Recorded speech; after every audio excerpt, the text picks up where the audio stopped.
저 말고도 지금 밤잠을 못 이루시는 분들이 많이 계실 것 같습니다. 그나마 다행인 것은 시장의 분위기가 약간 전환이 되었다라는 점이라고 볼 수가 있겠는데요. 자, 일단 영상을 시작하기 전에 제가 조금 전에 FTX가 출금을 재개했다라는 소식이 나오자마자 영상을 만들어가지고 올렸었는데요. 지금 현재 출금이 안 된다라고 하죠. 코인데스크를 비롯한 트위터 여러 매체상에서 출금이 재개됐다라고 해가지고 저는 기쁜 마음으로 소식을 전해드렸는데 지금 안 된다라고 하니까 죄송합니다. 제가 일부러 여러분들을 이렇게 잘못된 정보를 드리려고 하는 것이 아니었는데 아니면 혹시 지금 지연된 출금 먼저 제기가 되고 있는 것이 아닌가라는 생각이 들기도 하는데요. 또 다른 온체인 분석업체인 아캄 같은 경우도 지금 보시면은 부분적으로다가 제한적으로 출금이 재개된 것 같다라고 이야기를 했습니다. 그래서 그들이 막기를 바라고 출금이 확대가 될 수 있으면 좋겠는데요. 샘 뱅크먼 프리드가 지금 다음 주부터 자금을 조달하겠다라고 밝혔고 저스틴 선이 또 돈 자랑을 하면서 도울 수 있다라는 식으로 뉘앙스를 풍겼기 때문에 한번 기대를 해보도록 하겠습니다. 더 자세한 사항은 뒤에서 살펴보도록 하겠고요. 일단 오늘 가장 중요한 거 인플레이션율 7.7% 한 달 사이에 크게 떨어졌습니다. 유로존 같은 경우는 계속해서 올랐고 미국 같은 경우도 좋은 소식은 그닥 없었기 때문에 굉장히 불안한 상황이었습니다만 뚜껑을 열어보니까 괜찮았다더라. 그래서 마지막까지 포기를 하면 안 되는 것 같습니다. 자, 그와 동시에 미국 달러 녹았습니다. 강력하게 녹아내리고 있는 미국 달러. 이거는 말 그대로 떡락이죠. 떡락 108.31 포인트에서 거래가 진행되고 있는 가운데 미국 증시 보시면은 난리 났습니다. 나스닥 6%, S&P 500 4%, 다우존스 2% 올랐고 비트코인 같은 경우도 껑충 뛰어오르면서 17,800달러를 위협했었다가 지금은 17,744달러에서 거래가 되고 있습니다. 자, 여기서 여러분들께서는 결정을 내리셔야 되겠죠. 지금부터 비트코인이 더 올릴 것 같다. 그래서 나는 계속 들고 가겠다라고 생각하시는 분들이 계실 것이고 위기가 끝나지 않았기 때문에 나는 지금 이제 반등 줬을 때 내릴 것이다 라고 선택을 하실 수가 있겠습니다. 지금 상황에서 오를 수도 있고 내릴 수도 있는데 1차적으로는 비트코인도 그렇고 알트들도 그렇고 저항에 부딪혔기 때문에 여기서부터 어떻게 될 것인지 판단을 잘 내려야 되겠죠. 도움될 만한 이 분석들 뒤에 또 모아봤습니다. 다음으로는 블랙스완 이벤트 업데이트에 대해서 좀 알아보도록 하겠습니다. 이 샘 뱅크만 프리드가 이 검은 백조가 돼가지고 암호화폐 시장을 위협하고 있는데 더 자세한 사항들이 드러나기 시작했죠. 그래서 FTX가 흔들리게 된 계기는 바로 알라메다 리서치 때문이었다라는 소식이 나왔습니다. 알라메다 리서치 같은 경우는 지금 홈페이지가 안 뜨는 상황이라고 하고요. 샘 뱅크만 프리드 같은 경우는 FTX US 고객은 안전하다. 그리고 나는 다음 주부터 자금 조달 기회가 아직 남아있다라고 생각하기 때문에 자금 조달을 위해서 총력을 기울이겠다라고 이야기를 했습니다. 자, 그러면서 투자금 확보는 다음 주 내 최우선 순위가 될 것. 우리는 저스틴 선과 이미 대화 중에 있으며 올바른 일을 하게 될 것이다라고 이야기를 했습니다. 자금 조달 과정에서 앞에서 언급됐었던 FTX US와 합병이 일어나게 될 수도 있으며 지금 가장 중요한 인물로 떠오르는 사람이 바로 저스틴 선. 자, 과연 아가리 선이라 불리는 저스틴 선이 암호화폐 업계 및 FTX 사용자들을 구원할 수 있을 것인가? 그는 최근에 이유가 뭔지는 모르겠지만 자신의 비트코인 주소 3개를 공개하면서 이 주소들의 총 48,555개의 비트코인을 모아서 들고 있는데 이는 우리가 가진 자산 총액의 3%도 안 되는 물량이다 라면서 자신의 재력을 과시했습니다. 그렇기 때문에 우리는 충분히 FTX를 도울 재력이 있다라고 이야기를 하는 것이죠. 많은 사람들이 저스틴 선을 초롱초롱한 눈으로 바라보고 있는 상황인데요. 자, 어쩌다가 우리가 저스틴 선에게 기대해야 되는 그런 입장이 되는 것인가? 물론 도와준다라면 그 도움은 감사하게 받겠죠. 저스틴 선의 기존 평가가 그닥 높은 편이 아니어가지고 어떻게 될지 지켜봐야 될 것 같은데요. 한편 FTX는 왜 이 지경까지 떨어지게 되었을까? 세계 3위 거래소면은 이 거래소들 돈을 얼마나 많이 빨아당깁니까? 돈을 많이 벌 것 같은데 왜 이 지경까지 다다랐느냐? 그 이유는 바로 알라메다 리서치 때문이었다고 합니다. 알라메다 리서치 사업이 개판나게 되면서 파산 위기에 놓이게 되자 샘 뱅크만 프리드가 알라메다 리서치를 구조하기 위해서 구원하기 위해서 40억 달러치를 땡겨다가 갖다 줬는데 문제는 이 친구가 무슨 짓을 했느냐? 고객 자금에 손을 대가지고 그리고 또한 로빈후드 지분까지 포함해가지고 알라메다 리서치에 갖다 바쳤는데 이게 자빠지게 되면서 FTX가 서서히 가라앉기 시작하는 것입니다. 빠르게 가라앉았다라고 이야기를 할 수도 있겠는데, 자, 이런 상황 속에서 투자자들 화가 많이 났을 것 같은데요. 자, FTX에 투자를 한 회사들이 더 있다라고 하는데, 블랙락도 알고 보니까 FTX에 투자를 했었고, 온타리오의 연금 펀드도 FTX에 투자를 했었다라고 합니다. 자, 과연 그들은 돈을 얼마만큼 되돌려 받을 수 있을까요? 샘 뱅크먼 프리드는 과연 다음 주에 자금 확보에 성공할 수 있을 것인지, 그 다음에는 이 고객들의 자금 횡령죄로 깜빵에 가게 될 것 같다라고 많은 사람들이 이야기를 하고 있습니다. 자, 이런 가운데 FTX 같은 경우는 마이애미 카운티에 농구장과의 또 계약을 맺었었죠. NBA 농구장. 근데 마이애미 카운티가 이야기하기를, 야, 니네 경기장 명명권 거래 비용을 지불하지 못한다? 그러면은 법적 조치를 취하겠다라고 하면서 FTX를 압박했다라고 합니다. 그런데 FTX가 자금 여력이 있으면은 고객 자금 먼저 인출을 해주도록 하겠죠. 아니면 투자자들에게 돈을 돌려주려고 할 텐데, 코인시어스 같은 경우도 FTX에 3,030만 달러나 투자를 했었다라고 합니다. 순 자산의 11% 상당. 노보그라츠의 갤럭시 디지털 같은 경우도 7,700만 달러 규모의 자금을 회수하기 힘들 것 같다라는 판단을 내렸다고 하는데요. 그 피해가 일파만파로 퍼져나가면서 후폭풍이 불어닥칠 준비를 하고 있습니다.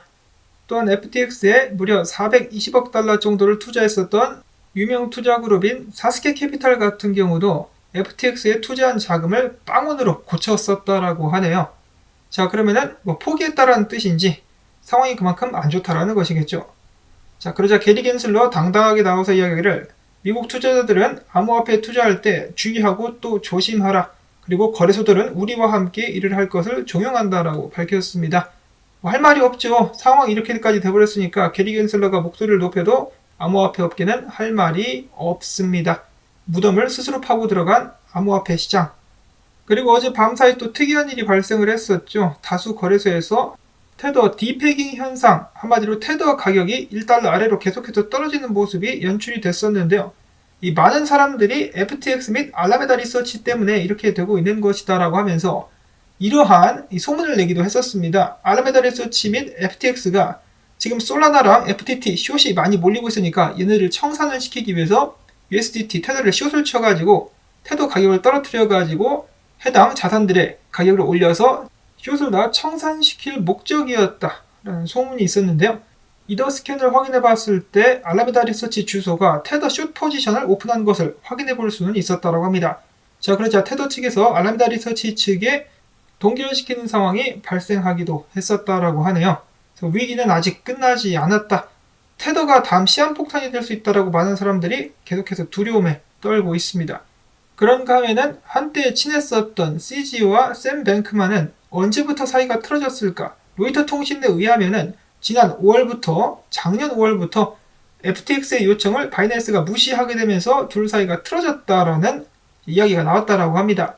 FTX 같은 경우는 작년 5월 조세피난처 지브롤터에서 라이센스를 받으려고 하는데 과정 속에서 바이낸스의 도움을 받아야만 되는 그런 부분이 있었다라고 하네요. 근데 바이낸스가 이를 전부 다 깡그리 무시하면서 이제 FTX 측에서 화가 나기 시작했다라는 그런 소문이 있다라고 하네요. FTX의 변호사와 어드바이저가 무려 20차례나 바이낸스에 메일을 보내서 부탁을 했는데 짱펑짜오가 이를 거절을 해버렸다. 그래가지고 두루 관계가 틀어지기 시작한 것인데요. 한 가지 흥미로운 것은 해당 자료의 내용은 짱펑짜오의 자산 출처 및 은행 관계에 관한 것이었다고 합니다. 짜오짱펑이 이를 감추려고 하는 것은 아니었을까라는 생각이 들기도 하는데요. 뒤에서 걔도 동의를 해주고 있네요. 그래서 선빵을 날린 것은 FTX가 아니라 바이낸스였었다라는 일화가 전해지고 있다라고 하네요.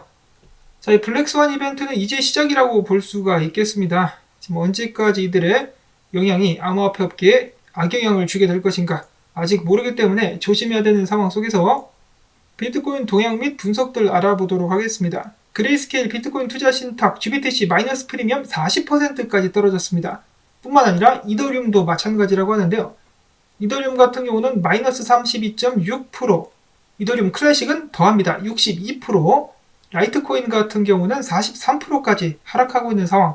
이러다가 그레이스케일이 파산하는 것이 아닌가라는 생각마저 드는데요. 근데 그레이스케일 뒤에는 베리 실버트가 버티고 있기 때문에 그래도 그레이스케일은 괜찮지 않을까라고 약간 위안을 삼아 봅니다.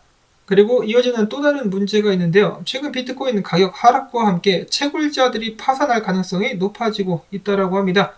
비트코인 채굴 해시레이트는 굉장히 높은데 채굴량은 감소하고 있으며 채굴자들은 채무 때문에 비트코인을 매각하기 바쁘다라고 합니다. 만약에 채굴장이 파산하게 된다 그러면 비트코인에게 굉장한 타격을 주게 될 수도 있을 것 같은데요. 근데 그와 동시에 채굴자들이 파산하게 되는 그 기점이 바닥이 된다라는 설도 있습니다. 반면에 다행히도 이 채굴에 뛰어드는 회사들도 늘어나고 있습니다. 대형 정유 회사인 쉘이 2023년 마이애미 비트코인 컨퍼런스에서 비트코인 채굴 이니셔티브를 출범하게 될 것이라고 하면서 비트코인 채굴에 대한 출사표를 던졌습니다.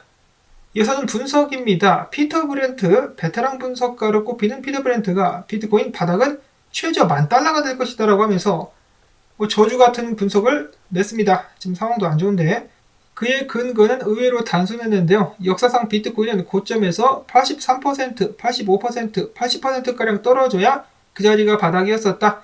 80%면 $13,800, 85%면 $1350까지 떨어지게 될 것이라고 예측을 한 것인데요. 이건 이제는 그냥 막 던지는 것이 아닌가라는 생각이 들 정도로 비트코인 최근의 모습이 안 좋았었다. 자, 그다음 한 가지 다행인 것은 달러가 떨어지고 있다. 달러가 이번에야말로 떨어지게 될 것인가? 그리고 인플레이션율이 좀 내려갔다라는 것인데요. 만약에 달러가 주봉을 109.3포인트 아래에서 마감을 하게 된다면 다음 하락 지점은 102포인트가량까지 떨어질 수 있다라고 합니다. 그렇게 된다면 자산시장들 크리스마스까지 반등을 하게 될 수 있지 않을까라는 기대감이 들고 있다라는 것인데요. 만약에 이 FTX 사태가 발생하지 않았었다라면 비트코인은 25,000달러 그리고 이더리움은 2,000달러까지도 갈 수 있었을 것이다라고 많은 사람들이 안타까워하고 있습니다. 자, 그렇다면 여러분들께서는 판단을 내리셔야 될 것 같은데 비트코인 이대로 쭉 오를 것인가, 증시와 함께 오를 것인가 아니면은 가짜 상승인가? 많은 분석가들은 가짜 상승을 조심하라고 경고를 하고 있는 가운데 진짜인지 가짜인지 판별할 수 있는 부분은 바로 비트코인이 최소 17,750달러 위에서 안착을 해주는 것이라고 합니다. 지금 좀 내려가고 있는데 안착을 해주면은 이 범위 안으로 다시 들어와가지고 이것이 가짜 하락이 되면서 다시 한번 상승을 이어갈 수 있는 것인데 그렇게 하지 못한다 그러면은 최근 하락이 저항 확인 테스트가 되면서 크게 더 빠질 가능성이 있다라고 합니다. 비슷한 분석이고요. 이 위까지 반드시 올라와야 된다. 자, 물론 오를지 떨어질지 지금 상황이 너무나 급변하고 있고 언제 또 무슨 소식이 들려올지 모르기 때문에 알 수는 없습니다. 달러라든지 그리고 또 저스틴 선을 봐도 한번 기대를 해볼 수 있나? 아무튼 이 인플레이션율이 떨어졌기 때문에 지속적인 상승을 기대를 해볼 수도 있을 것 같은데 그 반면에 위기가 끝나지 않았다는 점에서 아직도 불안불안한 상황. 여러분들께서 판단을 잘 내리실 수 있기를 바랍니다. 제가 뭐라고 말씀을 못 드리죠. 이런 상황에서 어떻게 될지 모르기 때문에. 다만 장투하시는 분들은 그냥 그대로 쭉 들고 가시면 되겠죠. 과연 오늘 반등은 더 밑으로 내려가기 위한 데드캣에 불과할 것인가? 아니면 크리스마스까지 증시를 따라서 좀 더 올라갈 수 있을 것인가? 민감한 상황이기 때문에 저는 함부로 제 의견을 이야기하지 않도록 하겠습니다. 부디 오늘 영상 도움되셨기를 바라고 나중에 추가적인 중요 업데이트가 나오면 또 전해드리도록 할게요. 도움되셨다면 광조댓 오늘도 마찬가지로 꼭 부탁을 드리면서 안녕히 계십시오.